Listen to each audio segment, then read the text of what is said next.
Ladies and gentlemen, introducing the Wrestle Addict Radio Network.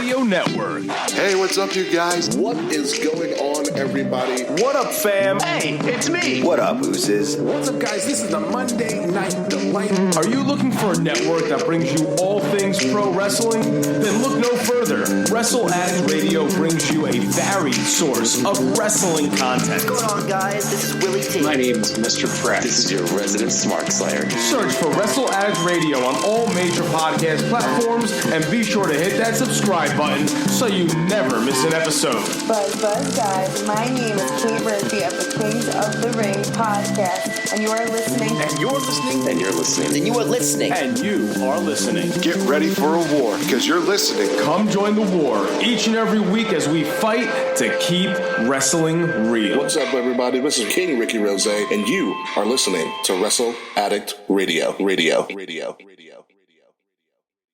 Ladies and gentlemen, this is Coda Jacobs, the Crusader and visionary behind a brighter future in wrestling. If you're an honorable and noble public servant like myself, you are listening to the Game Changer Podcast.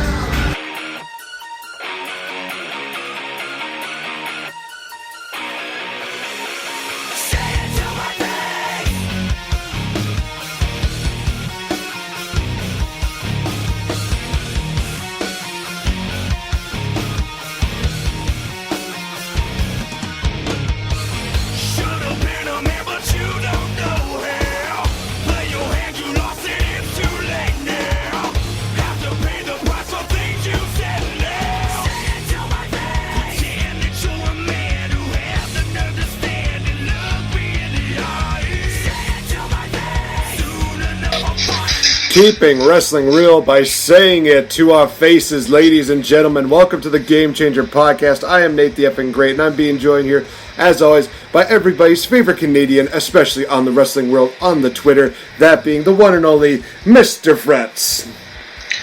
Good morning, afternoon, depending on what time zone you're in, everybody. It is me, the Prime Minister of Wrestle Addict Radio, the sole representation of Canada, because you know the next three words that are about a certain unnamed Canadian named Slack. Oops. I said it.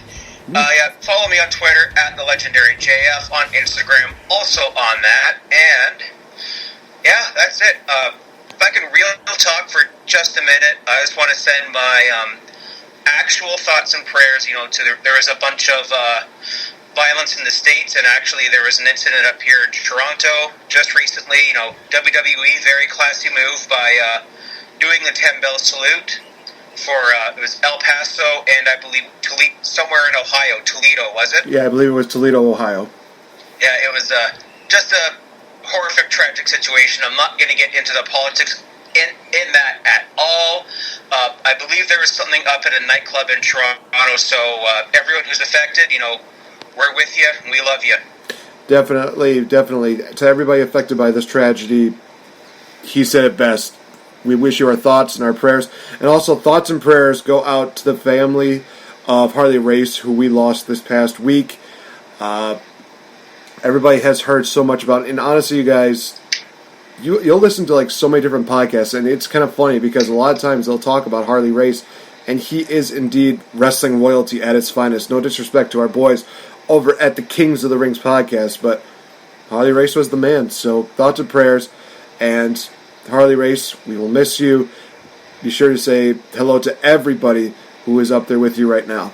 So, on that note, guys, it is indeed a SummerSlam preview show. We'll be talking about the SummerSlam matches, get into our predictions. We will also be talking about another game-changing event that was going to be good, but then again, booking definitely was made right. Yeah, And also, you guys, it's finally time to end the list of favorites that I have been compiling ever since. Gosh, I've been doing this since May, I want to say. Yeah, I think it's been since May I've been doing this, so it's finally coming to a head right here on this episode. So, let's go right into it, you guys. Last week we covered the Invasion storyline as well as we talked about the Nexus. This week we're going to be talking about an event that has definitely had some criticism just because of how they kind of booked it. So let's talk about the Summer of Punk. Now, what exactly is the Summer of Punk? Now, I want to also say this off to the side. In my version, the Summer of Punk was actually pretty good. It was just what happened after the Summer of Punk that just kind of made it derailed. But that's, for argument's sake, that's for a different time. What exactly happened for the Summer of Punk? Well, honestly, we had CM Punk having a back-to-back classic matches against Randy Orton at WrestleMania, as well as Extreme Rules. He went on to do a tag team matchup with Mason Ryan against Kane and Big Show, which he lost, as well as losing the previous two matches. He would go on to have an instant classic match against Rey Mysterio at Capital Punishment. Then things start really escalating because CM Punk demanded that he would be the number one contender for the WWE Championship for his for the match that would happen at his hometown of Chicago, Illinois, the event known as Money in the Bank, which honestly, you guys, you look at 2011 Money in the Bank, it's one of the greatest pay-per-views you'll ever see. Fight me on it. So, basically, CM Punk won a triple threat matchup that featured Mysterio as well as Alberto Del Rio, who we do not like to mention because he's blacklisted for a reason. And the fact is that as soon as he won the matchup, he announced immediately after winning that his contract would be expiring at Money in the Bank and that he was going to be leaving with the WWE Championship. This escalated even further about a week later when he cost John Cena a matchup, a tables match against R-Truth, and laid out the biggest pipe bomb where he aired out his grievances, talking about all the yes men in WWE, how he was just barely promoted, like he's apparently not the biggest star, even though in his mind he believed he was indeed the biggest star, whether it was on the microphone, in the ring, on commentary, nobody could touch the guy. He talks about how he was going to leave the WWE Championship and maybe go to New Japan or to Ring of Honor. And even a nice little shout out to Colt Cabana, which was funny. This would evolve into him getting suspended. Cena would find a way to get him unsuspended. They would try to do a contract signing, which would ultimately fail. And then we get that epic 5-star classic match between CM Punk and John Cena at Money in the Bank, which CM Punk won. He left for a whole 8 days and then came back. This is kind of where things kind of went off the rails, but CM Punk would then win the matchup against John Cena, where they would determine who would be the undisputed champion. And then we had Kevin Nash come in, powerbomb Punk. Del Rio would cash in on him and win the title. Then, of course, as I said before, this is where things really start getting off the rails. He lost to Triple H, he lost to Awesome Truth, and then by November, he would get his WWE Championship rematch against Del Rio, win the title, and then hold the title for a very impressive and very hard-to-beat record of 434 days. And I say that because I do not count Brock Lesnar's title reign for squat. So shut up, you marks that think that Brock Lesnar has the longest reign. The only person that I think has the longest reign that beats Punk was a guy by the name of Pete Dunne. Fight me on it. Anyway, that being said, honestly, you look at how it was booked. They had everything just almost right on their lap. And they also had the pieces just basically filled in there for them because of CM Punk. Once they reach that point of being like, okay, where do we go from here? They're just like, well, let's just take the safe bet. Let's just bring him back and then have him lose, apparently, because that's really good. And as a certain What Culture guy would say, apparently facing off against Triple H is a big main event as competing for the WWE Championship, which it is not. Just... like I said, the Summer of Punk I still think was good. It was just afterwards that's where it got really frustrating. But I've talked a lot about it. I want to know your thoughts, Mr. Fretz, on the Summer of Punk. Okay, I have to apologize, Nate, because I didn't get a lot of that. I don't know, there's just a little bit of a connection issue, but now you're kind of clear. But anywho, my Summer of Punk basically... I'd have to steal a lot of it from Blappier. I'm just going to get my phone out just to remind myself of what we have here. We had, I'd have to say that the Summer of Punk, it's like he won the title back in November. Like, hey, folks, you got the Summer of Punk. It's almost Christmas. I mean, Thanksgiving, Canadian Thanksgiving / real Thanksgiving has come and gone. Survivor Series is an American Thanksgiving trend. Anyways, it's like, yeah. It's too little, too late. It was it was not like a whole thing of too many cooks in the kitchen, but I think it was just extremely convoluted. I think I still would have had, Punk, he wins at Money in the Bank. He wins that 2 WWE title match at SummerSlam. But here's the kicker. No Nash, no Del Rio. Like, Kevin Nash doesn't step foot in WWE just in case he breaks both of his quads again. Then after that, I think this is where I would have, Del Rio is not in the title picture at all. Like, he is, the Money in the Bank winner? That is correct. Yeah. Oh, this is back when they had 2 Money in the Banks. Like, somebody already won the one for the WCW title, which was that year Daniel Bryan, if I'm not mistaken. Okay, so maybe Del Rio doesn't cash in until, let's just say he cashes in at Survivor Series. Okay.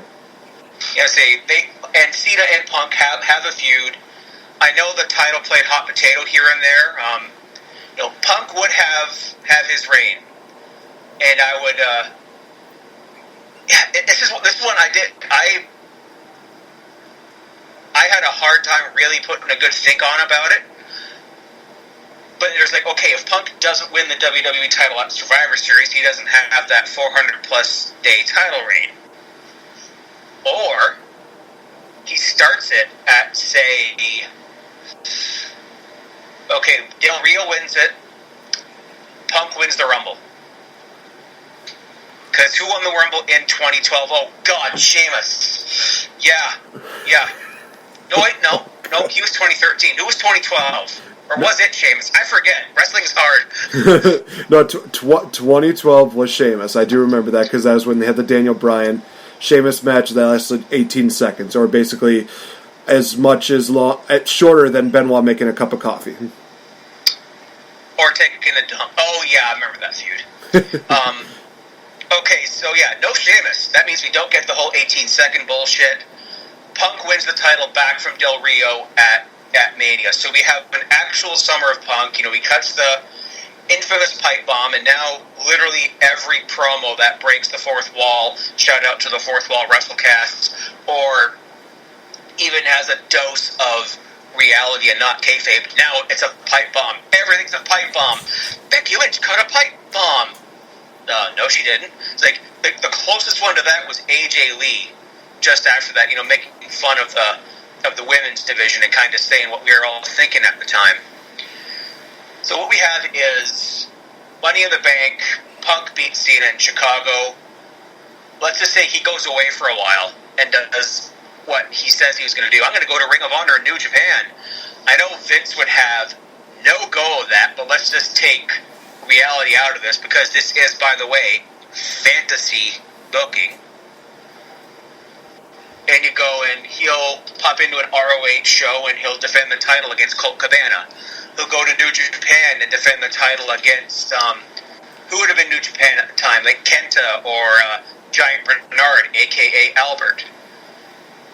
And then finally we see, on Monday Night Raw, in November, the whole... He comes out. Del Rio says, I'm going to, cash in. It's my destiny. That was more of a Dusty Rhodes. I can't do any impersonations. I'm tired. Alberto's like, it's my destiny to be the champ, blah, blah, blah. He wins it by nefarious means, maybe by interference. Maybe this is when Kevin Nash comes in and pops open both of his quads. And Punk is all about getting the title back, but Triple H is holding... This is when Triple H starts to hold him back a little bit. Like we kind of saw on the summer. Okay. We see that pushed back, and then nefarious means Alberto wins the title, and it's I want my spot in the Royal Rumble. I want my title back. Punk, you're going to be number 1.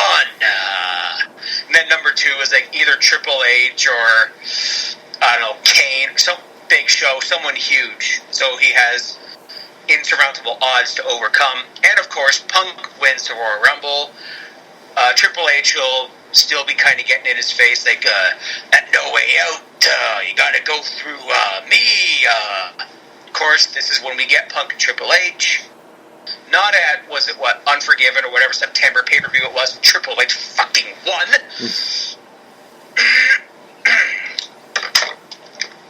Don't worry, kids. That was root beer. I got to go to work tonight. I got to go have a nap after this and go to work.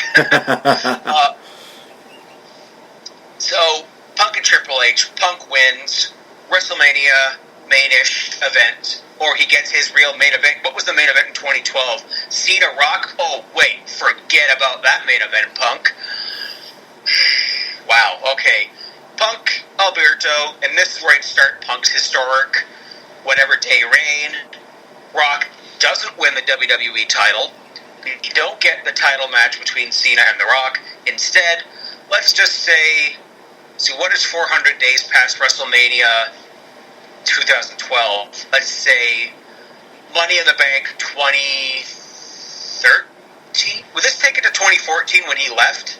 Yeah, 2014 would be when he left, so that would be in 2013. Yeah, so that would be 2013.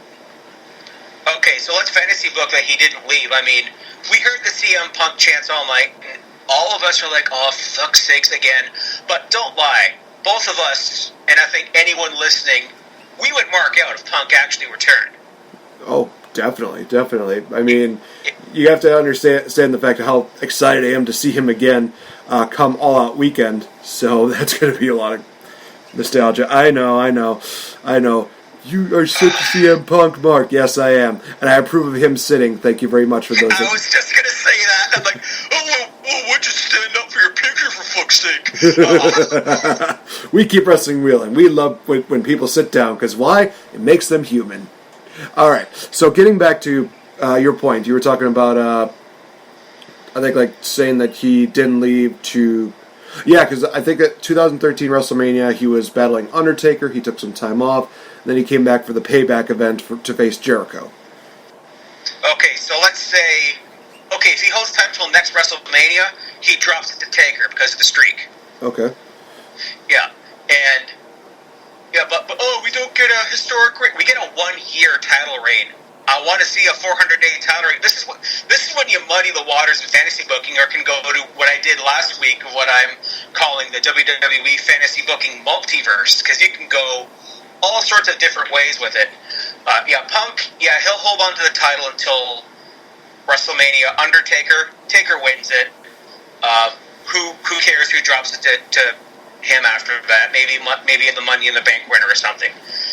But then that takes us after the summer of Punk. So if I were to go even further and book Punk's 2013, 2014, I would. Well, first off, I'm not going to get into the politics of Dr. Chris Amon. Get that lump checked out. Get him his time off. Get him his match. Maybe he gets a Triple H match at WrestleMania 30, or I don't know. It's really muddy, and it's something that requires even more thinking. But because I've just come out of the busiest weekend of my entire year, it's kind of hard to think about. But if I were to summarize it, Punk wins the title, holds on to it through the summer, so we actually have Summer of Punk. He does a couple of indie appearances there to kind of boost up, face it, this will boost up the WWE, but also kind of give the Ring of Honor a bit of a shot in the arm. Or maybe he goes to PWG and he'll see PWG. I think Adam Cole would have been there at the time, Bebe. So you get Punk versus Adam Cole. Yes, please.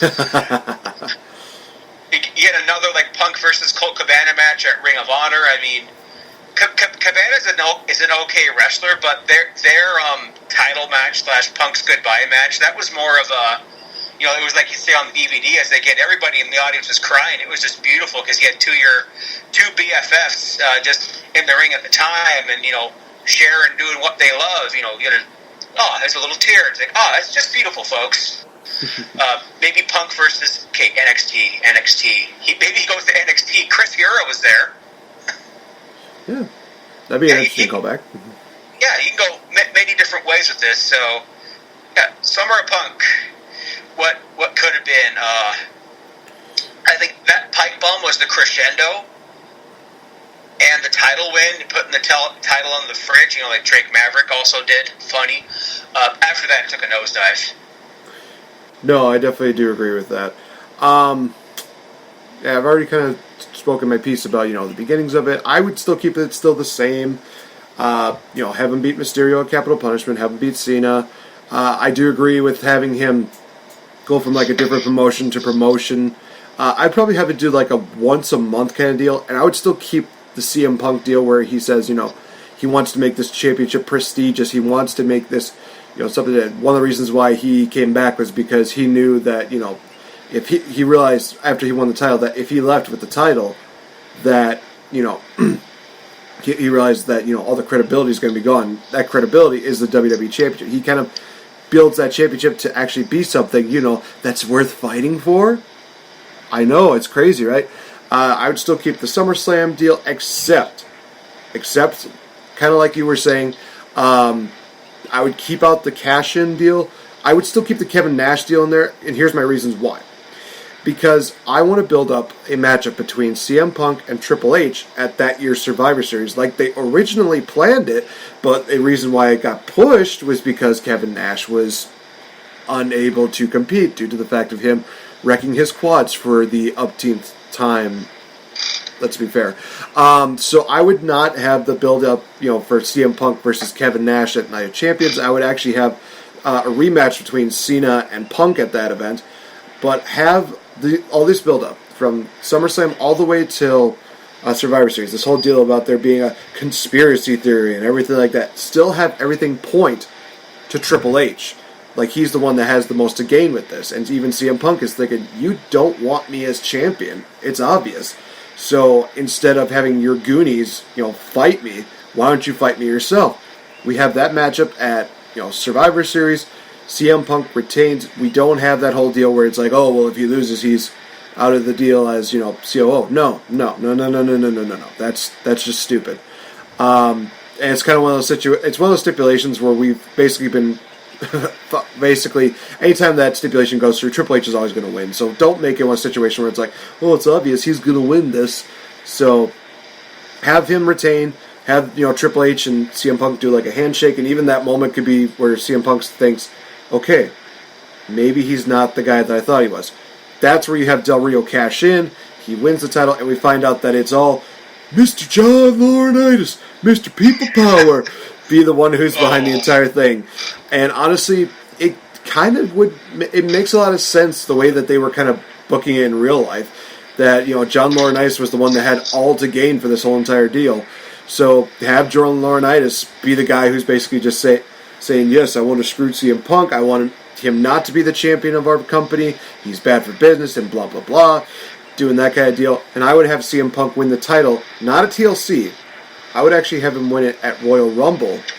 And then have him go do that reign all the way until WrestleMania 29, where we could still have that, triple threat elimination matchup where it's CM Punk, Rock, and CM Punk, Rock, and Cena.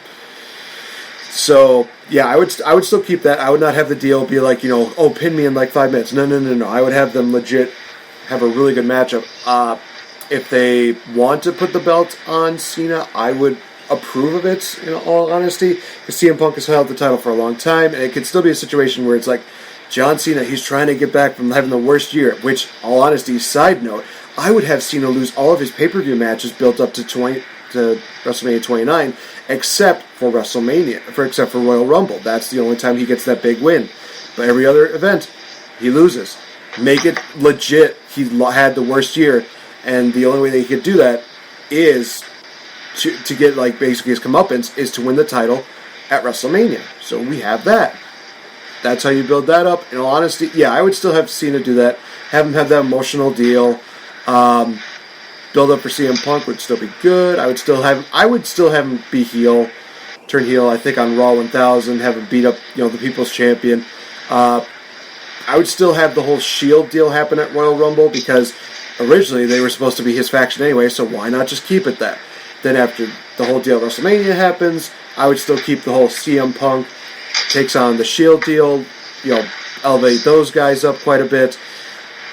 And yeah, what would that mean for, CM Punk all the way to WrestleMania 30? I would still keep him doing the feud, going all the way to WrestleMania 30. I would not have him battle Yeah, I wouldn't have him battle Triple H at WrestleMania. I would actually find a way to put CM Punk in the main event as well and make it a 4-way elimination matchup. Yeah, I know, back-to-back elimination matches, that doesn't make it... No, it makes it even better. I'm sorry, but you have, Randy Orton, Batista, Daniel Bryan, CM Punk. That would literally be one of the greatest WrestleMania matches of all time. Because you look at how everything was made up. You had the Authority trying to screw Daniel Bryan. The Authority screws anybody who's involved with them. That includes CM Punk, who they have history with. And even Triple H can maybe do this deal where it's like, well, you need to realize that I put Laurinaitis up to that, and I agree with him. You don't deserve to be the champion, Mr. Punk. So I would have that be the WrestleMania main event for WrestleMania 30. Yeah, we kind of went more deeper into this fantasy booking than what we had before. But you know something? It's fine. It's the summer of Punk. It's the year of Punk. It's how we would have had CM Punk's last year. And honestly, it's better booked than what WWE had him doing. And plus, we heard in his podcast, he was always looking for, hey, what do we do next? What do I do next? And let's have him avoid the fact that he's battling Ryback, of all people. I'm sorry, but... Oh, boy. I mean, that's just... that was something else. But anyway, so that's kind of how I would have the fantasy booking go for that. I don't know what else really more to add on there. It's just... CM Punk was another huge situation where he was involved with bad booking. He was underplayed for so many of the talent that was there. And when I say underplayed and when I say talent, I mean he was always in the sub-main event, not the real main event, because that was always taken up by John Cena. Why? I don't know. Who really wanted to see John Laurinaitis versus Cena as the main event? I mean, I understand the whole, Brock coming back deal, that being a part of a main event deal, that's one thing. But having, Cena versus Big Show, Cena winning Money in the Bank, Cena versus Johnny, and Cena versus Kane being the main event of these shows, just why? That's really all I have to say is just why. So, literally make him feel like he is the main event, have him headline these shows, because if you remember correctly, he was he had that TLC event, which was a John Cena-less show, and it had really good buy rates. Why not just capitalize on that? Well, because we need to tell the story of John Cena and John Laurinaitis. Yeah, just shut up. Just shut up, okay? Nobody wanted to see that. Nobody cared about that. They were thankful that it was killed off when it did with that cage match. Just no. Just no. Yeah, you said it best, man. Nothing really more that we can add onto that. So, okay, guys, we're going to go take a quick commercial break, and then when we come back, it's time to talk SummerSlam weekend, the biggest party of the summer. We got TakeOver Toronto 2 to cover, and we got SummerSlam 2. That's at least about 12 matches we got to cover. So, guys, bear with us. We will be right back. And, hey, tune in for a special hint on what one of my favorite matches is going to be on the list. So stay tuned, guys. We will be right back. Buzz, guys. My name is Kate Murphy of the Kings of the Ring podcast, and you are listening to Wrestle Addict Radio.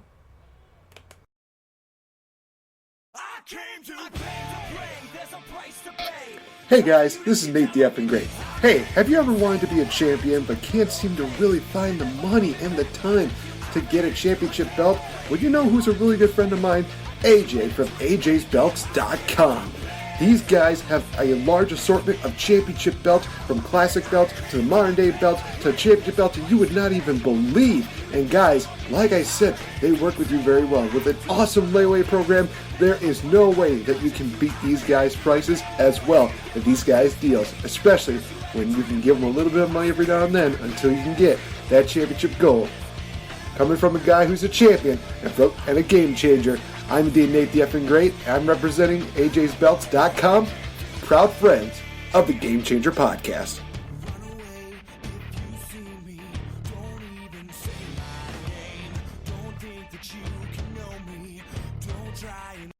Shock the system.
Welcome back, guys, to this edition of the Game Changer Podcast. I am NateFNGreat, being joined here, as always, by everybody's favorite Canadian, Mr. Fretz.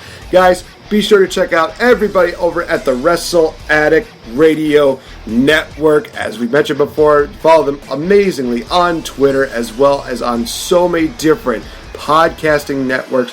Definitely got to give a shout out to these guys. The Kings of the Rings podcast, the Gift podcast, the Fourth Wall WrestleCast, the Nacho Mama's Soap Opera Podcast, and of course us here at the Game Changer Podcast. So, we have indeed gotten one of the hints in the way for what is probably one of my favorite matchups from this year, if not my favorite matchup this year, right down. So, with that being said though, it is also an indicator because we're going to be starting off our prediction deals with NXT TakeOver Toronto 2. It's not really marketed as Toronto 2. It's just TakeOver Toronto, which I think is kind of weird, but I guess they don't want us to remember Nakamura versus Joe or Bobby Roode versus, Ty Dillinger, which was amazing.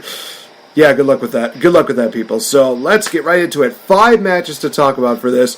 First off, we have Candice LeRae versus Io Shirai. Of course, Mrs. Johnny Wrestling taking on the now heel Io Shirai here.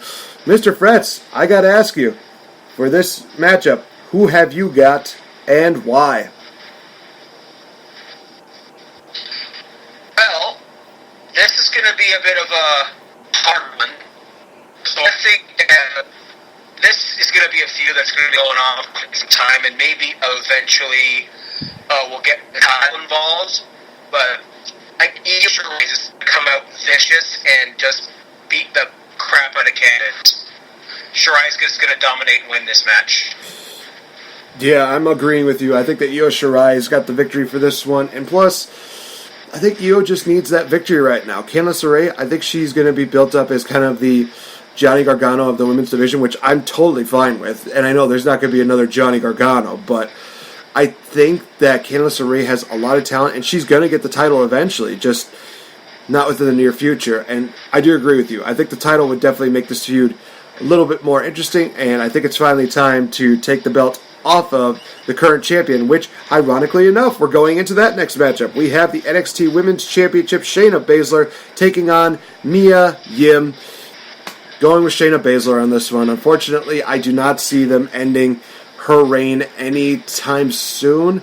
Maybe the next TakeOver, maybe the one that happens at War Games will end it, but I do not see it ending here. I love Mia Yim. I think that she's a phenomenal talent. Unfortunately, though, I think that she's going to fall victim to the deadly choke of Shayna Baszler. Mr. Fretz, who have you got? Mia Yim with the upset win. I'm calling it right here. Wow. All right. Man, so we got a bold prediction here. I like it. I really like it. Up next, we have the triple threat matchup for the North American Championship. Oh boy, howdy, is this going to be a hard one to predict, but I'm looking forward to it. Velveteen Dream versus Pete Dunne versus Roderick Strong. Mr. Fretz, who have you got? Roderick Strong. It's time for the Undisputed Era to have the gold. All right, man. I'm going to go with Pete Dunne on this one. As much as I really want to see that visual, I think they're going to wait one more big event to do that. I could be wrong, though, but I'm going with Pete Dunne. I cannot bet against the Bruiserweight, because if I do, I know a certain member of the Valkyrie will probably have my head. Also, shout out, love you gals of the Valkyrie. Please don't kill me, Nikki Skywalker. Up next, we have the NXT Tag Team Championship matchup. The Street Profits are taking on the Undisputed Era.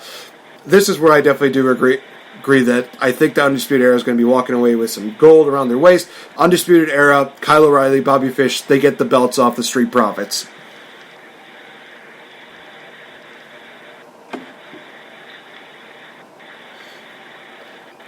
Oh, man.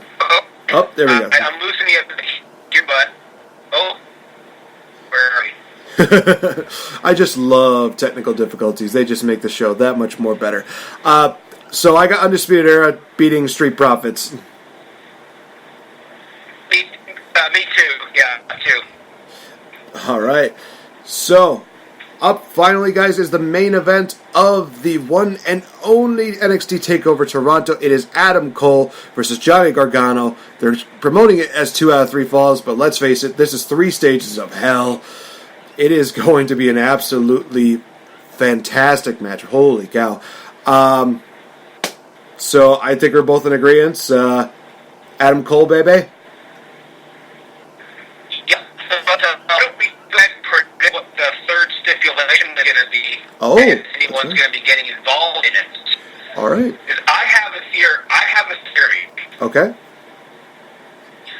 So, everyone would say, it's going to be a steel cage. It's going to be Hell in a Cell.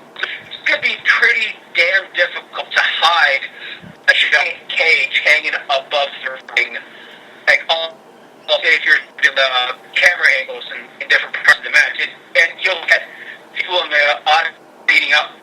Probably tweet it that, oh hey look, here's a cage. What third fall is going to be? And it's maybe a special. It's going to be a match with. It's going to have a special guest referee.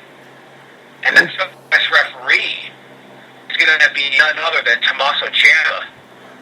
Ooh, man. There's Tommaso Ciampa can return in August. I'm like, dude, you just had neck fusion. No way in hell now.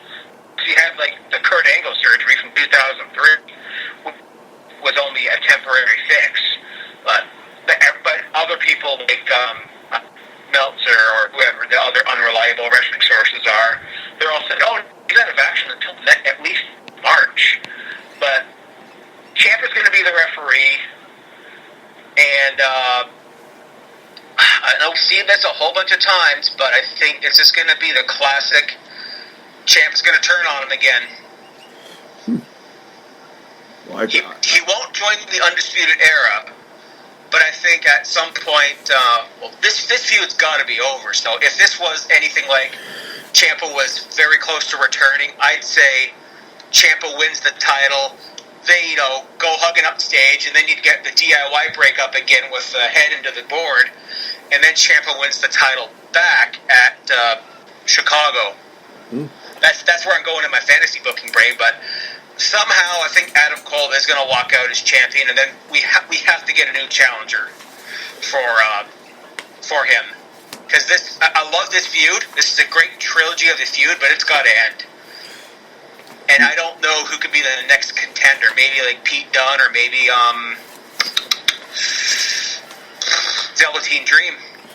Could see that. There's also the possibility of Matt Riddle. Never know. Wow, he's not on this card, so I totally forgot. It's like all the undercard matches that we thought were going to be on here, like Matt Riddle versus Killian Dane, it's going to be on NXT tomorrow night. That is true. That is very true. And they could probably put him in a match, like on the dark matches that'll air next week. Like, I don't know. I wouldn't mind. They're both baby faces. I wouldn't mind seeing King Ricky's twin, Keith Lee, going up against Matt Riddle. Ooh, that'd be a really good one. So, to answer your question about the final fall, because that is still something that needs to be addressed, and Regal has not announced it yet. Probably will be announced tomorrow night, because as we're recording this is on a Tuesday, unfortunately. I think that the final fall is going to be a ladder match. I think that is the safest bet at this point. Like you said, the cage would be way too predictable. So I think it could be like a last man standing. That could also be a possibility. The special guest referee deal, I definitely would be very invested in if that was the case. But I'm going to go with the safe bet and say that it's going to be a ladder match. And honestly, I think that would be an awesome way to end the show if that's how they do it. So, yeah, those are our predictions for NXT TakeOver Toronto. Now let's go on to SummerSlam. We have 9 matches to cover for this one. And we kick it off. You know what? Let's just let's mercy kill this matchup. Goldberg versus Dolph Ziggler. Goldberg. Yeah, that's what I'm thinking too. It's like there's no way that they're going to have Goldberg come back and lose to Dolph Ziggler. It would be shocking to see Dolph Ziggler do a super kick and beat him in 8 seconds or something like that. But there's no way they're going to do that. So safe bet, going with Goldberg. All right, so now these are going to be the matches are going to be more interesting and probably a little bit harder to predict. But let's go for the United States Championship. We have AJ Styles defending against the one and only Ricochet. Who have you got, Mr. Fretz? I got Ricochet. I think he's going to have a team come out to neutralize the OC, California. And I think that team is going to be the Street Profits. They're going to have... They're going to be in Ricochet's corner. Well, I know the Usos can't cross the border to Canada because, well, we know what they've been doing recently, unfortunately. And when you have that kind of thing on your record, coming up to the Canadian border can be a trifle difficult. So, yeah, we'll have the Street Profits in the corner of Ricochet, and I think Ricochet's going to get his title back at this point. I think he's going to lose the title again very soon. This is going to be a hot potato feud. Okay. Yeah, so I'm going with Ricochet. All right. I'll go the opposite end of the spectrum, and I will pick AJ Styles. I think that they're going to keep this OC, title deal going on for a little while longer. Maybe they're going to incorporate, Nakamura. Maybe they'll incorporate Balor later on down the line. Who knows at this point? But I think that right now they're going to keep the belt on AJ Styles.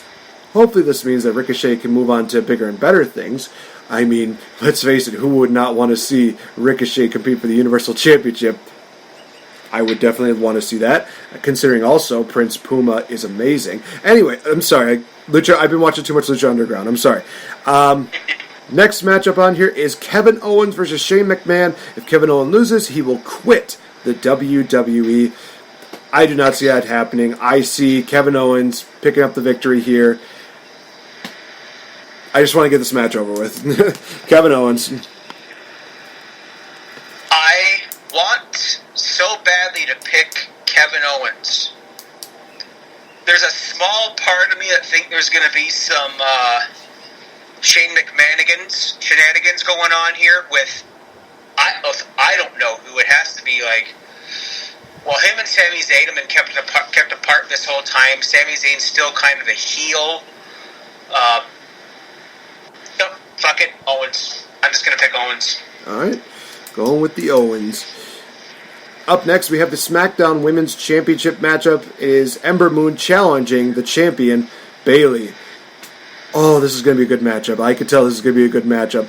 But Mr. Fretz, who have you got for this? Hey, I'm picking Bayley. Ooh, I don't know why. I'm just picking her. Nice. All right. So for this one, I'm going to go with Ember Moon on this one. I think it's finally high time to put the strap on her. She's definitely earned it. I just hope that they do something good with her right now. Gosh, I'm hoping so badly. But I guess we'll wait and see. Up next, we have Finn Balor taking on The Fiend, Bray Wyatt. Going with The Fiend, you guys. I do not see Bray Wyatt losing after everything that he has been doing. It's been amazing. He's white hot. Do not squash it. Do not squander it. Let me in. Let me in. You got Mr. Bray? Yes. Alright. So we're both picking Bray. We say The Fiend is going to come out victorious. Up next, we have the Raw Women's Championship belt as the man takes on the Queen of Hearts, Becky Lynch, versus Natalya. Of course, a lot of people are saying the only reason why this match is happening is because Natty's from Canada and blah, blah, blah, whatever. But I will say this, you guys. I'm not going to say that this is going to be a sleeper matchup. I think that this could be a really, really good matchup between Becky Lynch and Natalya. I think that the two of them could put on a pretty good show. And they've had pay-per-view matches before, so now it's for the Raw Women's title. It's going to make that feud just a little bit better. But, Mr. Fretz, who have you got for this feud? Okay, so I'm going to have to give all the credit to Slack for this one. Him and I are in another group chat with with Nikki and Danny and some other. It's a Canadians group chat, although we allow Nikki in there because she is a Canadian in training. Shout out to Danny, Nikki, and you know what? Even you, Slack, but still fuck you, Slack. So he kind of brought up. I'm going to have to bring it up here, but he had this theory about. He kind of paralleled this Bret Hart and Becky feud. I guess their match last night on Raw was like some crazy tag match. He's just like he's getting some WrestleMania 13 feels about this. I think last night in the tag match, Becky was in the sharpshooter and refused to tap out, but they stopped the match. And now that we all know this is a submission match, I could see them putting the title on Natty at this point, giving the whole Bret Hart, Steve Austin feud, and we all see the parallels between Steve Austin and Becky Lynch. I mean, he's like, a lot of people have been saying that for months and months now, but oh boy, I'm still going through this group chat here, but I'm going to go through, I'm going to go for Becky here. Yeah, no, there's no disagreeing with that. As much as I would love to see an upset victory here with Natty, I just think that Becky's going to hold that title for quite a bit longer. In all honesty, I see her maybe holding it on till WrestleMania and having a rematch between her and Ronda Rousey. That's just way. That's just, again, this is my fantasy booking now. That's just the way I see it. Up next, we have the dream matchup that I think a lot of people were not expecting to happen, that being Charlotte Flair versus Trish Stratus. Oh, my lord, this is going to be a really good matchup. I am looking forward to this matchup. It's got every single bit of the excitement built into my body. For this one, though, I do say that the true queen is going to come out victorious, and that being Charlotte Flair. I think that Charlotte's got the victory here. She's been on a bit of a losing streak as of late, and honestly, I think that Trish is going to make her look even more like a star than what she is right now. So, if it's going to be one of those situations where Charlotte's just going to be picking, random spots and just battling these legends, I'm okay with this. I think it's going to start here with her beating Trish Stratus in Canada. Okay, this is the third time I'm mentioning Slack's name. Wow. But seriously, this is, if you're in the Kings of the Rings group chat, you know the absolute disdain that he has for Charlotte, and the fact that he's going to this and seeing this, it's like, if Trish loses in Toronto, like, I'm burning it down to the ground. It's like, well, get your blowtorches ready, Slack, because Charlotte is winning. Charlotte, I think, is going to be the female legend killer. We are going to see some more legends coming into the spotlight to go up against Charlotte. I mean, she has the pedigree. She has the bloodline. She's a Flair, for fuck's sakes. Like, it's like his disdain for Charlotte is like my disdain for the Miz. It's awesome. Yeah, that's if you want to talk smack with me, talk about the Miz, because I absolutely hate him, and I always have. I always will. Anyways, Charlotte is coming out on top. Trish, no offense to you, I met you. You're a sweetheart. You're a hometown gal, but this is where you're going to be putting the queen over. And I think eventually we'll see, say, what other legends are still, like Lita? I can see Lita coming into a match with her, maybe at Survivor Series. What other? Alundra, if Alundra Blaze comes out of retirement. Oh man, if that were to happen, I would pay good money to see Alundra Blaze versus Charlotte. WrestleMania next year. Oh man, that would be good. There we go. I'll make the trip to Orlando for that one. We got to stop going on fantasy booking road here, because that can go on. But # Fantasy Kingdom. Oh yes, Fantasy Kingdom Hearts 3.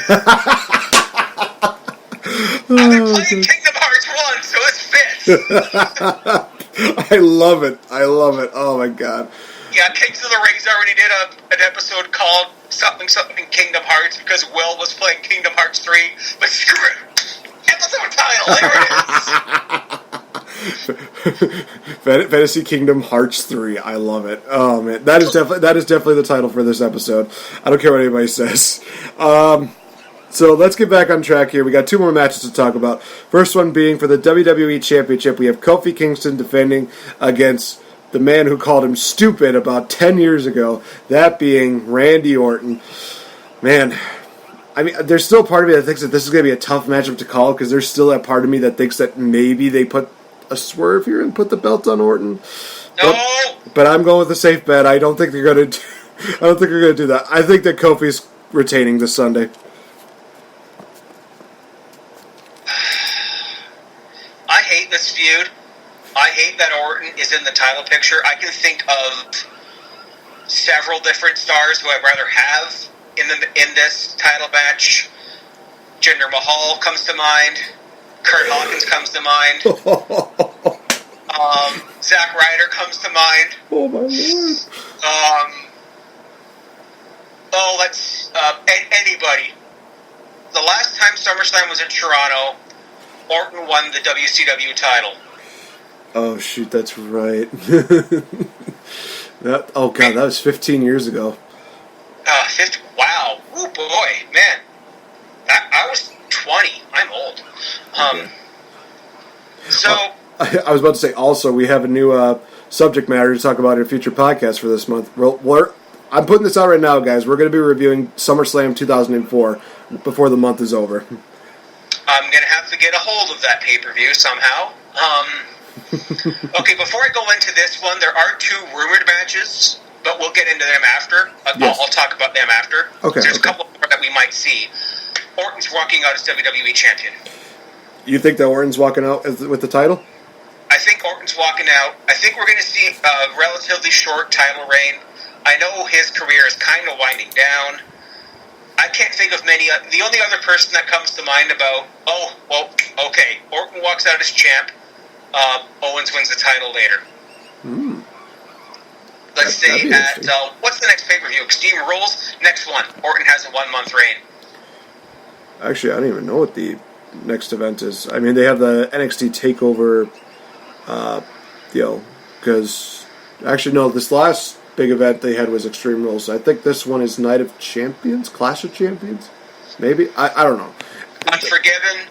Whatever it is. Right. And also, Unforgiven. I still love the name.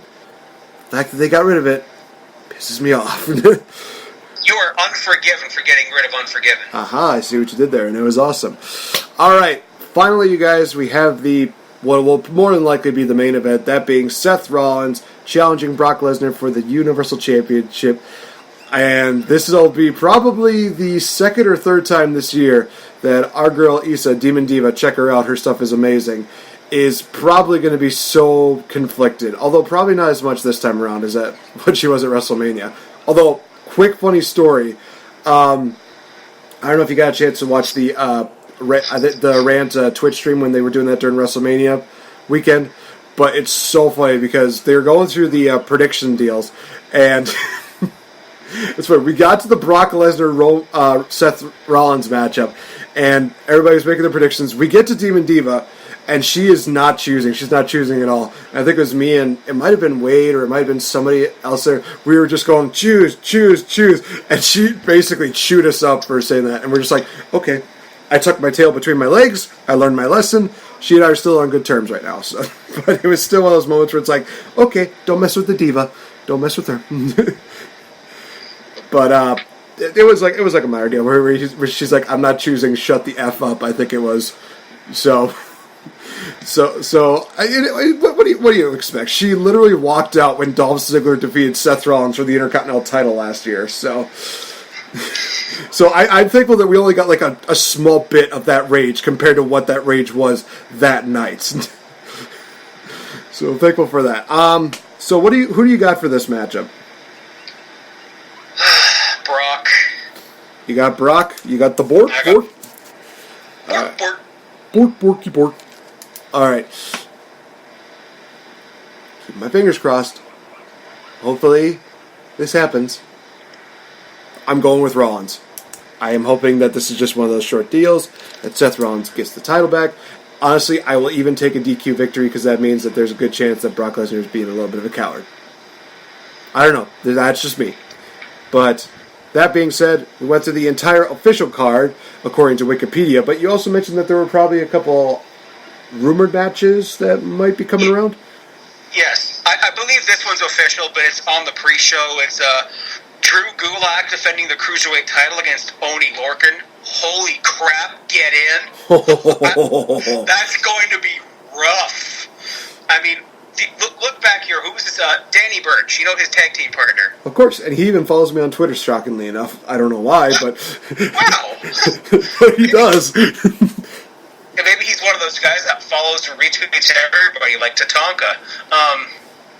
So, do you remember Oney Lorcan's series of matches with Danny Burch before they became a tag team? Mm-hmm. This is going to be one of those. They are just too, they're stiff. They're really stiff, so they're going to leave it all in the ring. Gulak's going to come out on top.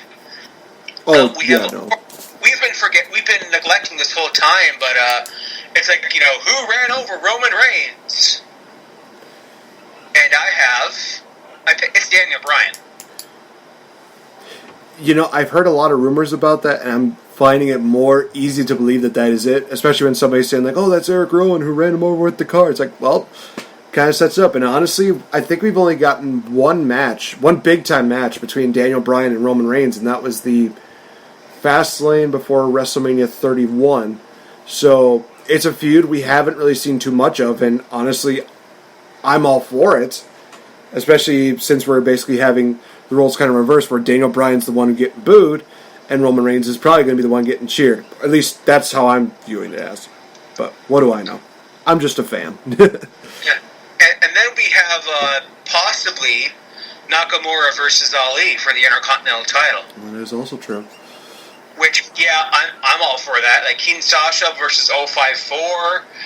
They had a couple of matches on SmackDown where it was like they're having non-title match feud, and then Ali cuts a promo, but it looks kind of backwards because the week that Apollo Crews wrestled Nakamura non-title, and I think Crews got an upset win, Ali was cutting a promo, but he was cutting a promo on the WWE title. I mean, I didn't really notice this because I was just watching it half asleep, and then I listened to Wrestle Talks with Wrestle Ramble with Ali and El Facador, those folks, and they were he's talking about this title, but he's going for this title, and I can't think of anything for the Raw and SmackDown tag team titles because, well, as I said before, the Usos probably won't be allowed across the Canadian border, so we'd have. Well, you'd have New Day versus the Club, SmackDown versus Raw tag champs. We already had that last night on Raw, so why would you put that on SummerSlam? If I were to put anything on the tag titles, it would be New Day versus who's a heel team on SmackDown? The Clones. They're still employed, right? I think so. At this point, maybe the Club versus Major Bros or something like that. Yeah. Again, who knows at this point? So these are not quite official. I think the only one that we have official will probably be the Oney Lorcan versus Drew Gulak matchup. I also have Drew Gulak retaining on this one, as much as Oney Lorcan's awesome. He's very good in the ring. I think that he's still not quite to that point yet to being considered championship material, but he could change my mind come this Sunday. So that being said, you guys. I'm sorry, one more. We should talk about how we think we can see the 24/7 title picture going on in SummerSlam. All right, why not? So R-Truth walked out with the title. So I think somehow we're going to see someone take it off him. Let's just say Drake Maverick takes it off him, and then R-Truth dresses up like BJ, the Toronto Blue Jays mascot. Oh my gosh. Or even Carlton the Polar Bear, the Toronto Maple Leafs mascot. Oh. I think it's just going to have, if they were, without the Air Canada Centre, the Scotiabank Place, whatever you want to call it, I'll still call it Maple Leaf Gardens, although Maple Leaf Gardens is now a giant grocery store. Anyways,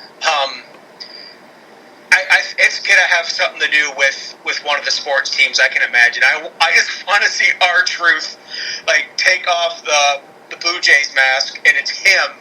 And then after he rolls him up in the title, because we saw last night Maria was in the stirrups, getting her Vajay checked out for the baby, and it's like Mike's like, "Yo, I love you." Covers her for a pin, and Jessica Carr, female referee, NXT, huge shout out. Like, slaps Mike's back like 1, 2, 3, and then you see R-Truth is in there. I want a broke. I love this. I love this. I kind of want to see who's from Toronto.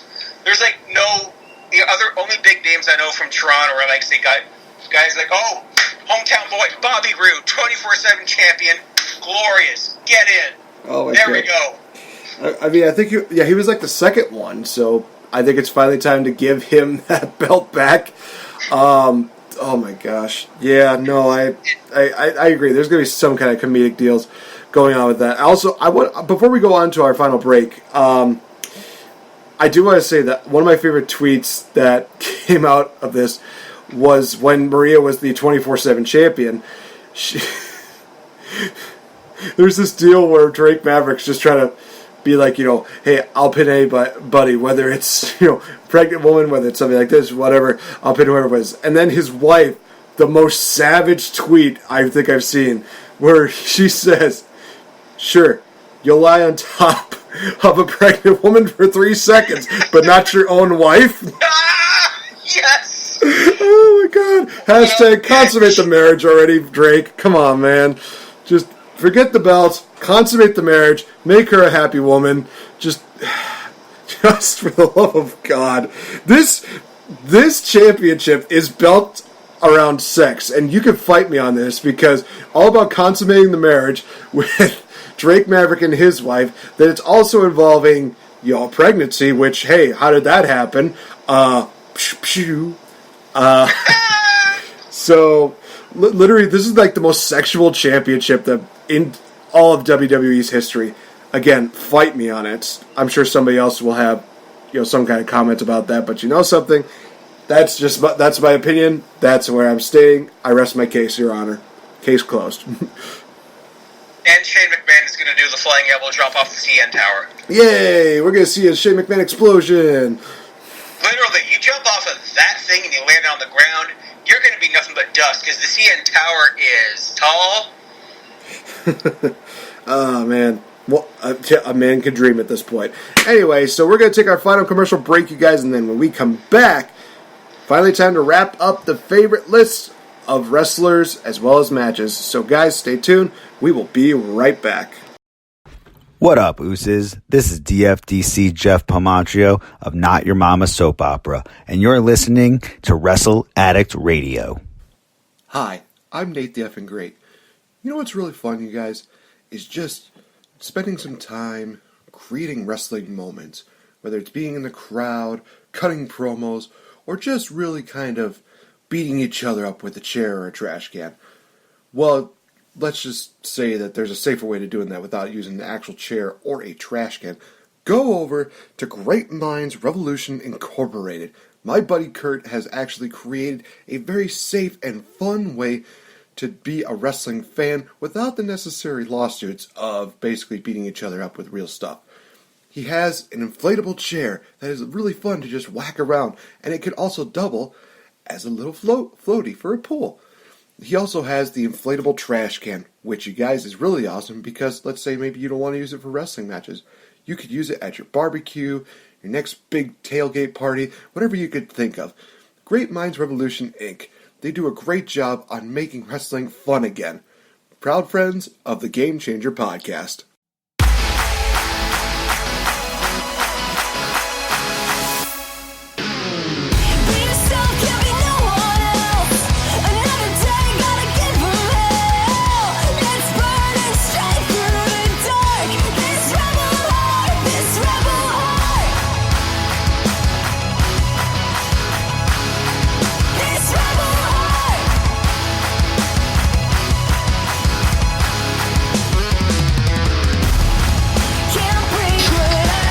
I'm just going to state this right now, you guys. I keep getting notifications from, like, YouTube and stuff like that, and College Humor just had, like, one of those random deals where it's like, interesting series. Something about weddings and stuff like, I don't know. Something very bizarre. But alright, guys, it's finally time to end this whole entire ordeal. 15 years as a wrestling fan. Finally time to top up the favorites. Before I get started, welcome back to the Game Changer Podcast. I'm NateFNGreat. This is Mr. Fretz, your favorite resident Canadian on Twitter as well as all of wrestling. Be sure to check out Wrestle Addict Radio on the official Twitter page at addict_wrestle, as well as everybody there. Check them all out.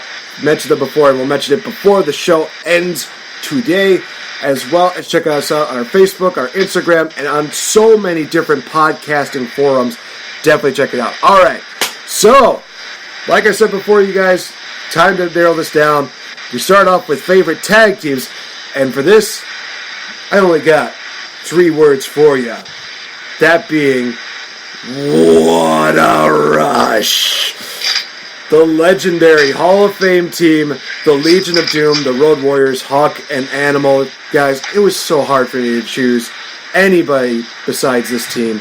You just think about the fact that they have traveled all across the world, whether it's in Japan, the AWA, NWA, working with WCW, working with the WWE. They've been tag team champions everywhere that they have possibly been. Honestly, monikered as the greatest tag team of all time. And honestly, it's very hard to disagree with that. And they are still my legit favorite tag team of all time because they have the look, they can talk the talk, and they can walk the walk, especially with one of my favorite tag team finishers, the Doomsday Device. Oh my lord, is that move just absolutely wonderful. And some people kind of duplicate it, but they cannot replicate it the same way as Animal and Hawk did. Well, it seems to be what it seems to be. The LOD is mine too. Yes! Nate, I'll say this. It's very, very hard for me to pick between them and the Hart Foundation. If I have to say it's a tie, maybe. Because of Canadian law, Hart Foundation, even though only half of them is Canadian, so partial points. I met Animal at Comic-Con earlier this year. He was an absolute gent. It was just a quick meeting. I got to wear the spikes. Oh man, I put those spikes on, and I'm like, 12-year-old me right now is just needing to change his pants. Like, oh my god. But we actually had a quick conversation. I asked him about his son. You know what? I think it was James Laurinaitis he had just wrapped up his football career. Now he's like a sports podcaster on Sirius XM. And I'm like, hey, how's James? Is he still playing football? I was like, oh no, he retired and this and that, and now he's doing like football talk on satellite. So I'll keep an eye out for that. My brother has satellite radio in his truck, so if we're out for a rip, he flips through the stations. It's mostly either like hockey or basketball talk. Once in a while it's football, or heck, you got stand-up comedy on XM radio, and half the time it's actually fairly good. So yeah, Hawk and Animal, they were the first tag team I ever watched. Like back in the my going into the hardware store to rent wrestling tapes era, it'd be like, there's these 2 guys wearing face paints and spikes on the cover of, was it like SummerSlam '92? Although that wasn't their finest hour, because Hawk was having his drug problems, so that was unfortunate. I think I saw them wrestle live. I'm not sure, because I was at a house show in Barrie, Ontario, just like 3 days after the Montreal Screwjob.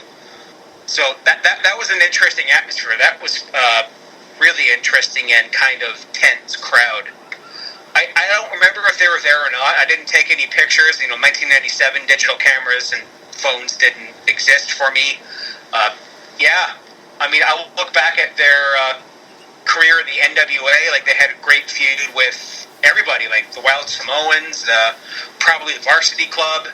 And then when they came into the WWE, who do they start the feud with immediately? Another face-painting tag team that a lot of people thought they were ripping off, Demolition. Here comes the axe. Here comes the smasher. The Demolition. walking disaster, pain and destruction, the middle names. Oh, I know that theme well. Yeah, I'm with you on Legion of Doom. Just their presence, they're big, beefy, giant guys. They can walk in. You know, you said walk, talk, and walk the talk. Whatever that phrase is. Shit. Cut that, and it's in. So they were always the best at the whole shouty promos, and I love how Hawk was just always really grotesque. It's like, we're gonna chew you up, spit you out, something like sweaty gym socks. And Animal was always this, Nation Domination, we're gonna rip your head. He's great at shouting, and Hawk is just great at being completely nonsensical. It's so tragic we lost him so soon.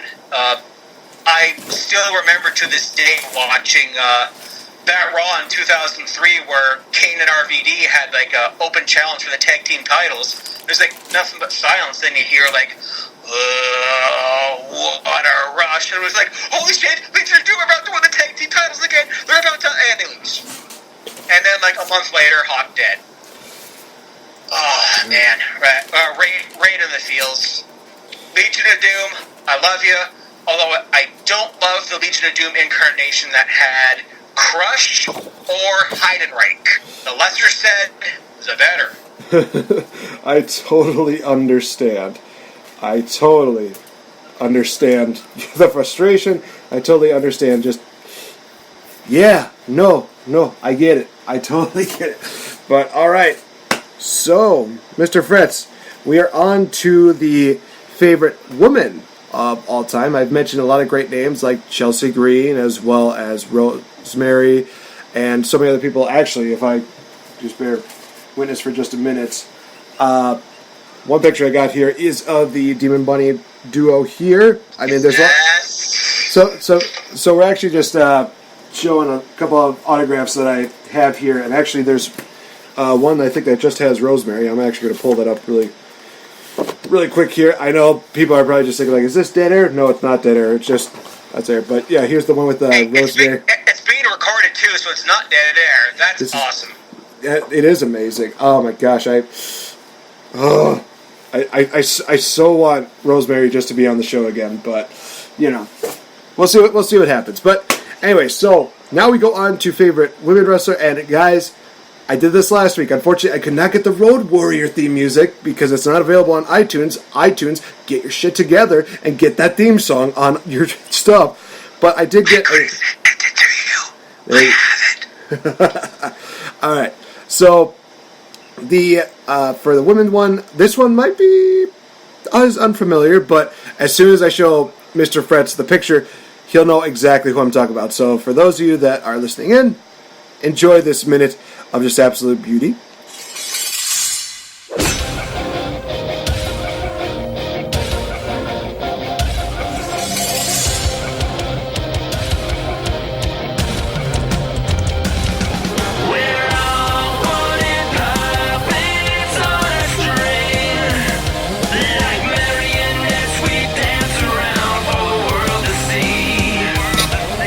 Alright guys, hopefully you had a chance to guess it. That is the theme song of Impact Wrestling legend, the one and only Gail Kim, honestly, who I can definitely dub as the greatest women's wrestler of all time, in my opinion. Of course, people are going to say, like, no, there's this one.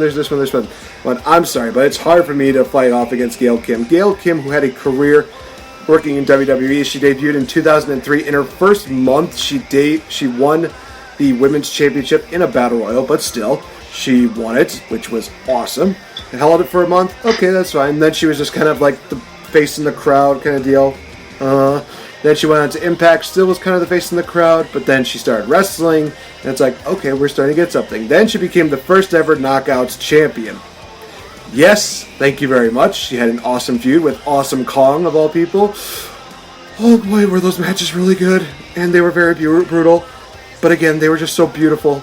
The chaos was just amazing. She would go on to win the Knockouts title multiple times. She would go back to WWE to be another face in the crowd, which was very stupid. And trust me, I want to get into that in just a bit. she would come back to Impact. She would win the tag team titles as well as the Knockouts title for a few more times before calling it a career.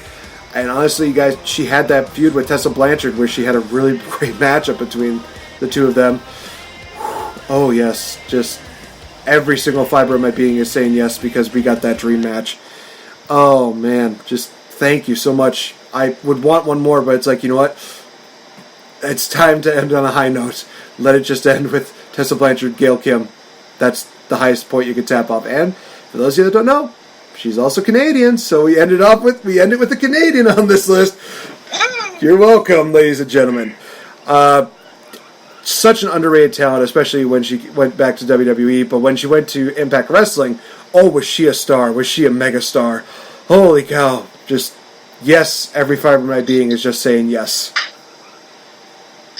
Now, I didn't see enough of Gail Kim to really actually get into her, Nate, because I remember she came into the WWE and I'm like, okay, she looks cool, because she had looked like the whole, wearing red and had the shades, so a lot of people were drawing comparisons to like Lucy Liu or The Matrix, and I'm like, okay, she's cool. Hey, she's a champ. Okay, I like that, and she's gone. Okay. At that point, I was watching very little of was 2004 or 5? Yeah, I was still watching Impact every week, and she didn't really leave an impact on me, no pun intended. Yeah, and then after she came back to WWE, I'm like, okay, cool, she's back in WWE, and she's wasted. Like, okay, that kind of rubbed me the wrong way.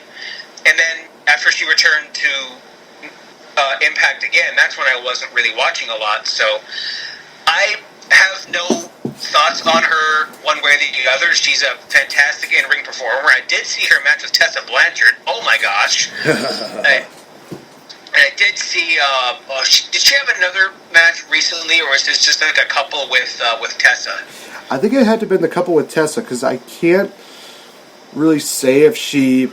I thought that the one with Tessa was just her retirement match, but I don't know. I legit don't know beyond that. She was the referee for the Tessa match. Yes. It was her versus Taya Valkyrie. That's what I remember.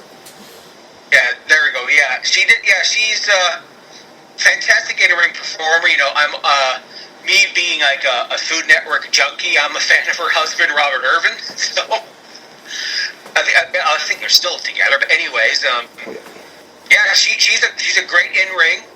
Actually, that's I didn't see that one coming on the favorites list. Honestly, Nate, that's a big surprise. So thumbs up to that, and the fact that she's Canadian, I'll give you another thumbs up. Yeah. Also, I gotta do this. I mean, people who have listened to my podcast have heard this story before, but this is going to be on Wrestle Addict Radio, and they've never heard the story. So, time for a little bit of a story time. Crazy thing, I actually did meet Gail Kim last year at All In. And it was a very unique set of circumstances, and I'll explain why. So, I didn't get a chance to, talk to her until I was kind of found out that she was actually at the same table of somebody else that was at the table, that being Rosa Mendez. And it's kind of funny. Rosa Mendez is such a sweetheart. She is literally one of the nicest people I have ever met. She'll always give a hug. She'll always smile at you. She's just absolutely amazing. And I will say this. If her $1 million idea goes off, it's like sort of like a Nutri-Grain bar or something like that. I don't know what it is, because it ties into the story. Very funny. Definitely invest in her idea, because I kind of do want to see her be a millionaire and maybe take Vince McMahon down a peg to be like, you probably didn't think I was amount to anything, but look at me now. Money. Right.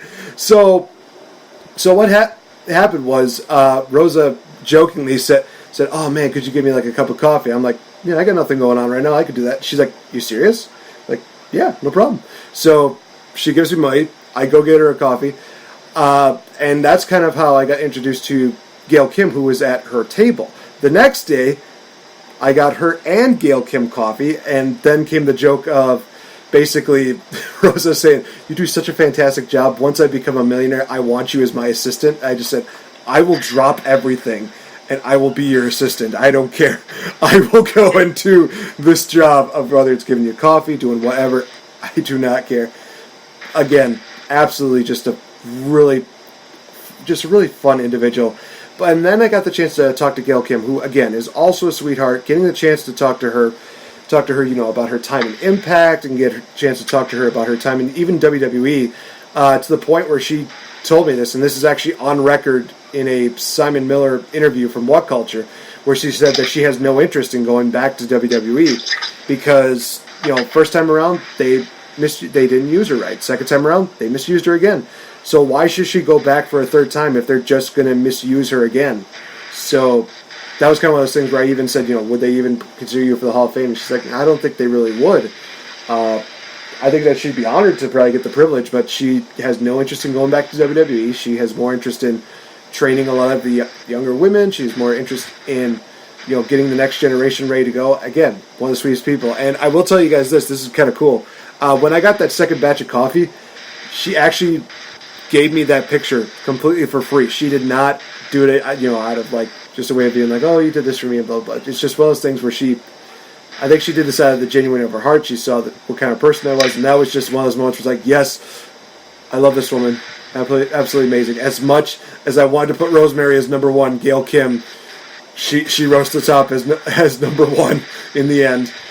Got the chance to meet her again at WrestleCon this past year. I think she even reminded me, it's like, oh yeah, you were the guy that got us coffee. It's like, yep, that is me. So, that's awesome. I mean, it's just those kind of moments there where it's like, I love wrestling, and this is why we keep wrestling real here, ladies and gentlemen. You show appreciation to the wrestlers. It's absolutely awesome. Honestly, guys, if you love the stories, definitely share this episode. Let's get this up to as many likes as we can, especially get us to a very high viewpoint on the Anchor deal, because if we can do that, I'll share more stories, you guys, and definitely I'll even probably share a couple of them on the Patreon page when it comes out next week. It's going to be actually when this is released, they will be the Patreon day. So happy Patreon day for the Wrestle Addict Radio! Yay! Okay, I'm done. All right, so now it's time for the number one favorite wrestler, male wrestler, for me. Who could that possibly be? I could not even have the faintest idea. I just don't. If you smell what the Rock is cooking.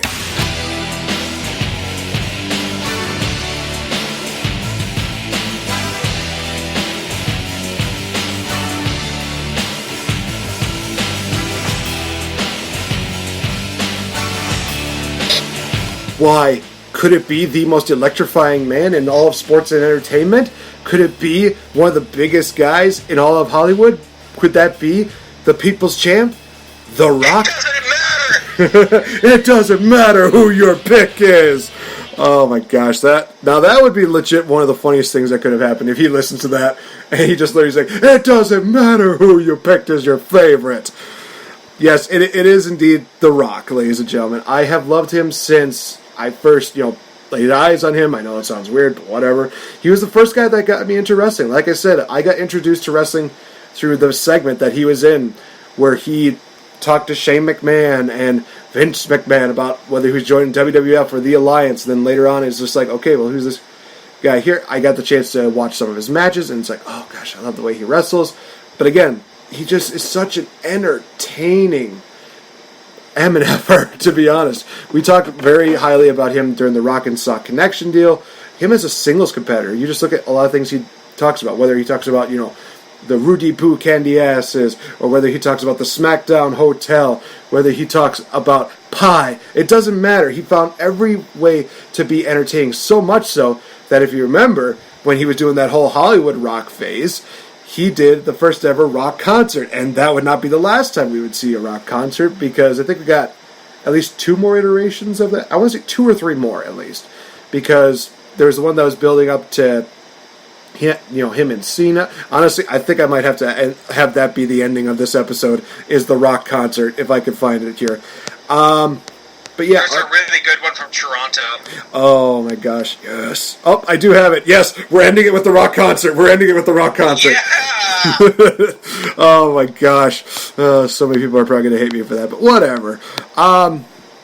Like I said, The Rock is just so highly entertaining, and even today, I find it very hard for me to find fault with him. Even if people told me some stories about him, I haven't really found any stories where he's buried people or he's mistreated people. He's always seems like he's one of those guys where, yes, he probably had some selfish moments, but at the same time, there's been other people that have done the same thing. And whether he's done matches with Triple H or Stone Cold Steve Austin or The Undertaker, Kurt Angle, even his recent matches that he had with John Cena. Yes, the second one sucked, but the first one, so nostalgic, so amazing. It just was very hard for me to overlook The Rock as my favorite wrestler of all time.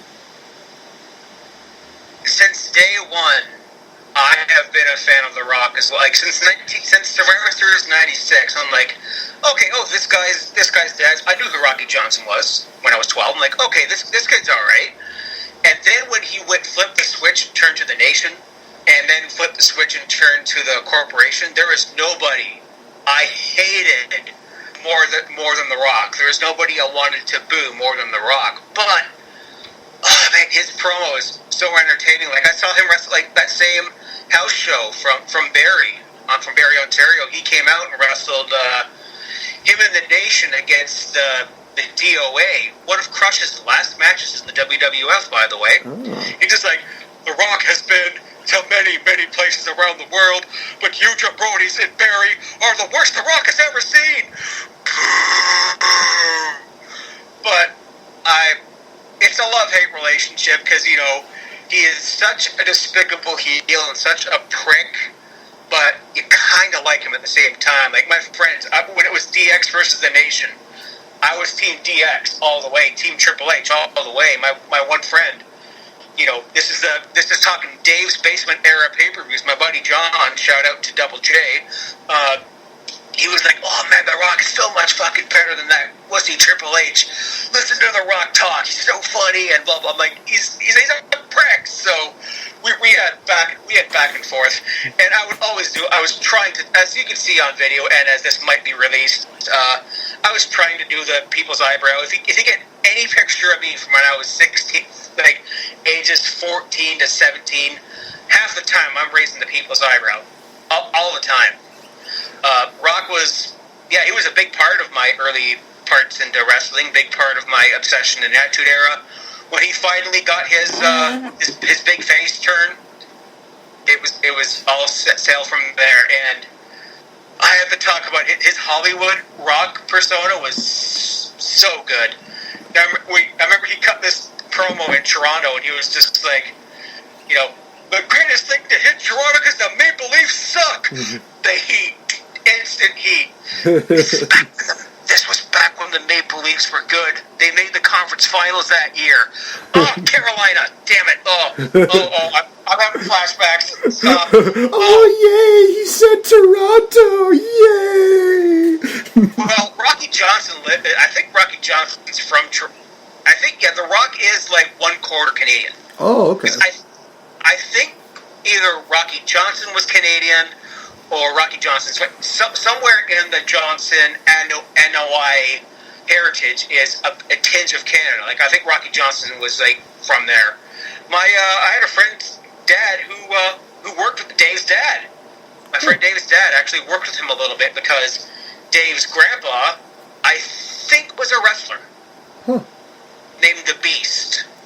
The Beast. And it's not the Beast Dan Severn or the Beast, whoever else was named.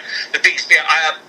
It's always been love-hate with The Rock, but it's always a small part of me that just like, he's so good. And I used to cut like Rock promos in high school. When I was going for student council, I think I ended it with if you smell what my nickname is Chopper to my friends back home, and I only let my friends back home call me Chopper. Everyone else can call me Mr. Fretz. So I would do if you smell the chop is cooking, and my buddies would chant, Chopper, like Goldberg. Nostalgia feels right there. When I got The Rock and Goldberg, that's all that just came clashing together. That was the last year of high school too. Whew. I could blather on about The Rock and the influence he had on my wrestling obsession, but yeah, they call him the Great One for a reason. Yep, and it is kind of one of those things that personified, my name of NateFNGreat. It does personify off of guys like The Rock because they're so great, they're great talkers. It just kind of built off of that. So But don't expect me to, go too crazy on, like, rock catchphrases or stuff like that. I gotta create my own gimmick. But every now and then, I'll definitely be one to say, Mr. King Ricky, know your role and shut your mouth. No, wait, that's Willie T. I'm sorry. Alright, so now we move on to not one but two favorite matches, because I have to cover not only 2018 but also this year. And I think that a lot of people have already guessed what favorite match I have in mind for this year. Mr. Fretz actually has it narrowed down to two. So we got that going. So I think a lot of people have it narrowed down to two. Well, at least I hope they have it narrowed down to two. But we got to go to the 2018 deal. What was my favorite matchup from that year? Honestly, this was very hard for me to overlook. It was very hard for me to just pick against this matchup because I loved it absolutely much. It was a matchup I didn't know I needed until it happened. It happened at All In, and it is the match between the Omega and the Dark One. Of course, I'm talking about Kenny Omega versus Pentagon Dark. I call him Pentagon Dark. A lot of people call him Pentagon Zero. A lot of people call him Penta El Cero, I believe it is. Cero Miedo, I believe it is. I still refer to him as Pentagon Dark because I watch Lucha Underground. And this was Lucha Underground versus New Japan. Oh my God, help us. This was amazing. I loved everything about this matchup. The chemistry these two had was just absolutely great. We saw just absolutely fantastic. Just everything about this was just absolutely amazing. I'm going to keep using that phrase because it was that good. I was not expecting, how well these guys were going to clash together. Just the teasing of the breaking of the arms, teasing, just hitting the package pile driver, finally getting it. Then we finally get, the one-winged angel from Kenny Omega getting the victory. I was bummed out. I was thinking, oh man, my boy didn't win. But you know something? It's okay. It's all right. And then the post-match deal was just absolutely shocking because we see Pentagon, after the lights go out, lights come back on, he just stands up, hits a code breaker, and we're thinking, what? Mask gets removed. It's Chris Jericho to challenge him to the Jericho Cruise. A little bit of a cheap plug, but I liked it. I thought that was cool. So, again, Pentagon versus Kenny Omega was just absolutely amazing. I will say this, a close second would have been the Marty Scurll versus Okada matchup because holy cow was that good. Oh man, awesome. Oh yeah, Cierto Mero. I mean that match was unreal. Like I watched All In, I think a couple of days after it aired. Yeah, I can't pick between Okada and the Okada Scurll. Holy crap, Scurll match and the Omega Penta one. They were both unreal. Yeah, fantastic choices. I really loved that. I have to go into the Okada match here because that's the spot of the whole night. I think had to be when they had the umbrella. It's like, aha, he's not a watertight umbrella is not effective. Oh my gosh. Oh man, I can only imagine how All Out is going to be.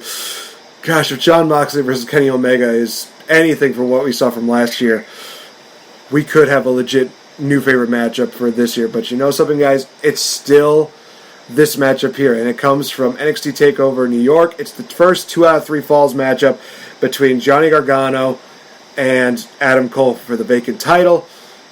I have a hard time choosing against this matchup. Like I said, it's so good. We see, Adam Cole, he gets the first fall. We see Johnny Gargano, he gets the second fall with the, Gargano lock. We see Undisputed Era, they come in. They're basically screwing with Johnny Gargano, making sure that he is losing. But Johnny Gargano with the fight of the champion, fight of the will, the heart of a champion, to just keep fighting and keep fighting and keep fighting. Finally, we get that final deal where he locks in the Gargano lock and finally gets Adam Cole to tap out. Just a great, great moment. I will also say this. I did love the fact that they also had Adam Cole incorporate some Tommaso Ciampa moves. The running knee, I think the double armbar submission deal. I think it was like the happily ever after double armed underhook facebuster move on the table. I'm literally just looking at this like he's trying to be Tommaso Ciampa. You are not Tommaso Ciampa, good sir. So don't even try. Just Oh, that was just such a good matchup, and I even got teary-eyed after that matchup was over, because we see, Candice, she comes in, she's hugging, she's kissing Johnny, and it ends with the logo, but then we see Tommaso Ciampa come out, and it's like, oh shit, what's going to happen? We see an embrace. These guys just share a great moment. Oh, Lord help me, that was amazing. And I have not shared this video yet, because, oh gosh, I really should, though. I really should post it. I might post this up on Facebook once this episode airs. It's a video basically of me reacting to the Johnny Gargano win. Will is right next to me, and he's just like, how are you doing? And he's just like, I'm fucking tired, man. It was a long weekend for them, because I think during that weekend, oh gosh, I'm trying to remember, because earlier that day I did go to WrestleCon, but oh gosh, I'm trying to remember if there was like anything else that even happened during that time. Oh no, that's right. I think him and the other KOTR guys, they went to Access, I think, that day. I think if my memory serves correct, because Saturday would have been the Madison Square Garden show. So yeah, I think they went to Access during that day. So Willie's just a wreck during that point. I would have, and I think that it just goes to show you that wrestling fans can be passionate, but they can also be very exhausted after too much nostalgia. So I gotta say this, you guys. Shout out to Willie T for letting me board with him during that weekend. It was an awesome deal, and just see that event was just absolutely amazing. I loved that match, but it's like I wanted Adam Cole to win so badly.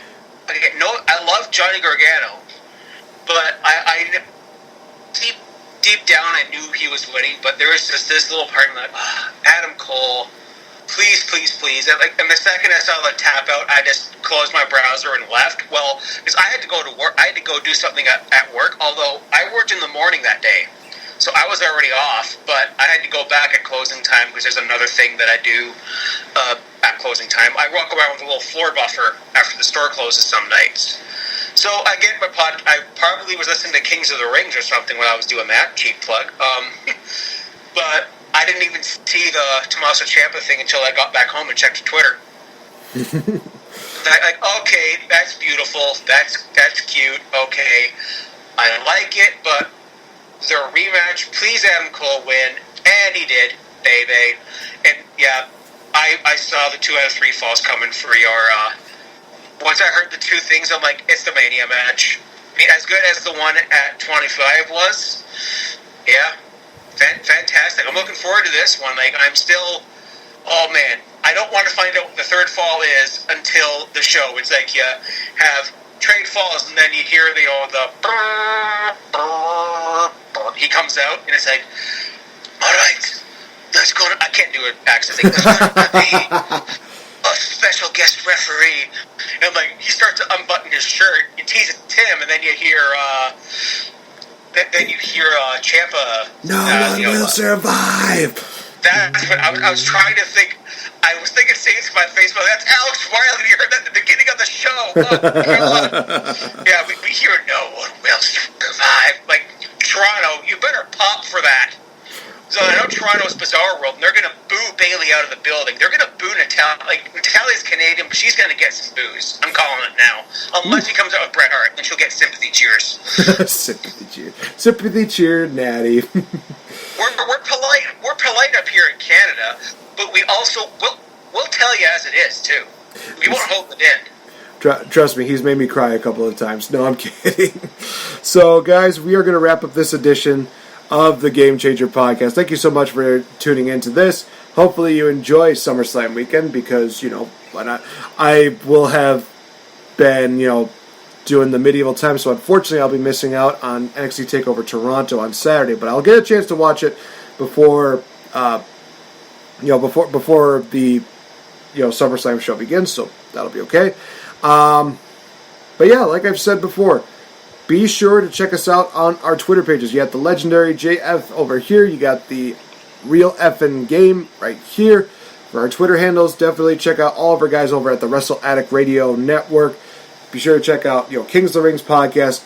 Gifted Podcast, Not Your Mama's Soap Operas Podcast, as well as the Fourth Wall WrestleCast. Be sure to check us out on our Instagram, on our Facebook, on all great podcasting networks, you guys. Definitely appreciate your support. We're here to keep wrestling real, and happy Patreon opening day for us, you guys. We're here to give you more content, and hopefully you enjoy it. Now, with that being said, I think that's about it. Do you have anything else that you want to plug, or anything else that you want to say, Mr. Fretz? I don't think so. I mean, by the time this comes out, I will probably be on my 8K walk, maybe even listening to this very show. But yeah, I think Sunday's the last day. The 11th is the last day you can donate to my 8K walk. I'm $50 away. I've had some donations in the past couple of days. I'm not going to name them. Shout out to whoever they are. One of them was anonymous. So, hey, awesome. So if you can donate past that, I will let you all know. I recorded I had some time and I was awake because, night shift brain and I couldn't sleep. So I actually recorded a couple of Fretzelmania things. I did something last week. I recorded a Fretzelmania that's going to be on the Patreon, probably by the time you hear this, or the day of, or the day after. Depends on when I can get it uploaded. And I also recorded another thing that's just going to be on the show itself, but I'll release that probably on Friday, just before the weekend. Although I'm still busy as hell, 6 nights a week, the night shift. Last weekend was busy as heck. This weekend is going to be as well, but now it's going to die off because middle of August, kids go back to school. Why? Oh, you poor August school kids. It's the day after Labor Day. Okay, I'm not ranting about that. Yes, I have been Mr. Fretz. You know where to find me by now. Yeah, that's all I can plug for right now. So, too sweet. Too sweet, ladies and gentlemen. Like we said, we here at Wrestle Addict Radio like to keep wrestling real, and that means we approve of all lifestyles. We approve of all things considered, including we approve of the right of wrestlers sitting down when they take pictures. Why? Because they're human, and because they probably had a rough week. So, thank you guys so much. See you in the next episode. Too sweet. Bye-bye. Also, enjoy the rock concert.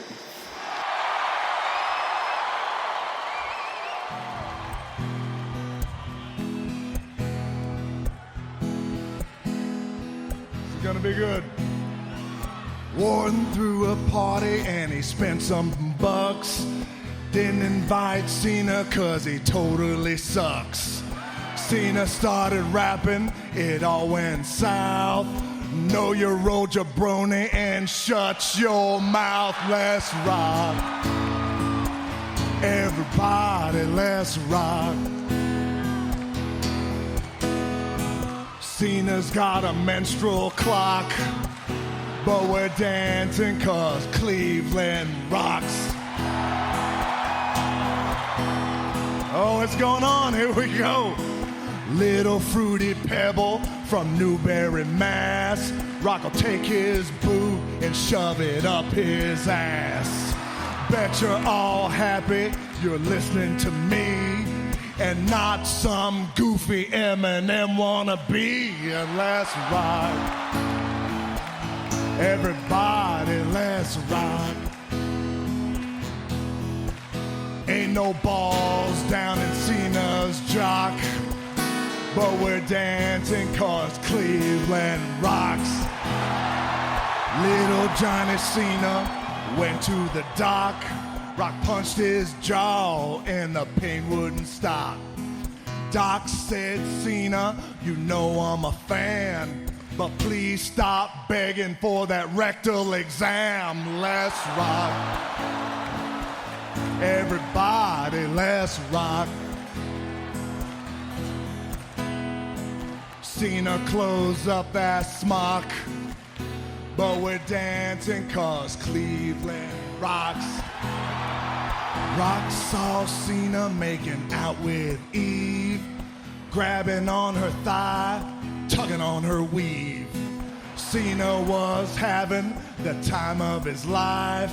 I guess he didn't tell her that he's got a wife. Let's rock. Everybody, let's rock. Divorce lawyers right up the block. But we're dancing 'cause Cleveland rocks.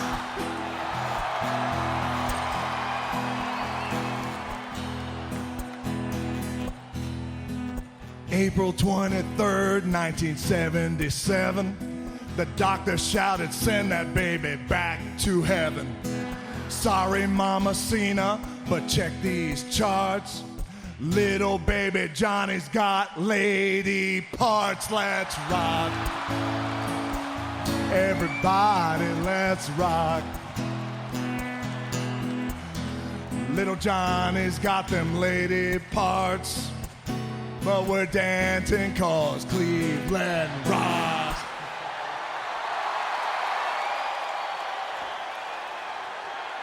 This song is especially for you and all the grown men who are John Cena fans out there.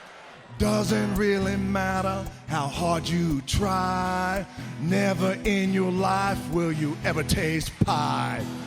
Know you love Chewbacca and Frodo too, but you're a walking virgin and you're 42.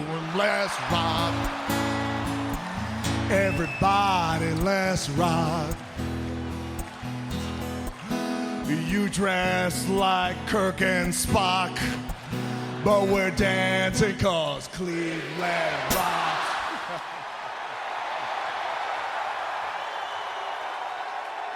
Rock's getting some wine and a dozen roses.